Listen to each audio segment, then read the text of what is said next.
प्रश्न ये आ गया, भारत की सबसे लंबी अंतर्देशीय नदी कौन सी है। ठीक है, तो भारत की सबसे लंबी अंतर्देशीय नदी, अब इसमें ऑप्शन देख के टिक करना पड़ेगा। तो ऑप्शन देखो, गोदावरी, नर्मदा, यमुना और कृष्णा। ठीक है, कौन कौन सी है?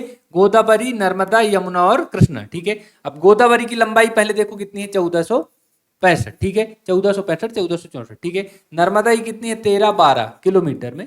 ठीक है, किलोमीटर। ठीक है, यमुना की कितनी है, तो 1376, कितनी है, 1376 किलोमीटर। ठीक है, कृष्णा की कितनी है, तो कृष्णा की बता देना आप लोग, कृष्णा की कितनी है, 1400।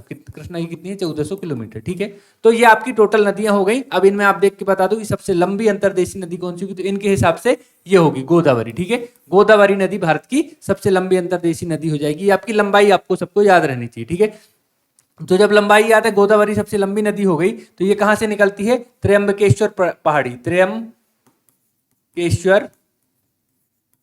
पहाड़ी आपके महाराष्ट्र से, कहां से, महाराष्ट्र से, जिसको आप सह्याद्री पर्वतमाला भी कहते हैं, वहां के त्र्यंबकेश्वर पहाड़ी से निकलती है, महाराष्ट्र से। ठीक है, और इसको दक्षिण की गंगा भी कहते हैं। क्या कहते हैं, दक्षिण की गंगा। किसे कहते हैं, गोदावरी को। ठीक है, ये दूसरी सबसे बड़ी नदी भारत की। अगर यहाँ गंगा ऑप्शन में होता तो गंगा सही उत्तर आपका हो जाता। ठीक है, ये कहां कहां से होकर बहेगी, तो आपके महाराष्ट्र से, कर्नाटक से, तेलंगाना से और आंध्र प्रदेश से। ठीक है, तो इतनी जगह से होकर बहेगी। तो भारत की सबसे लंबी इनके हिसाब से ये, इनकी सबकी लंबाई याद रखना, 1465, नर्मदा 1312, यमुना 1376।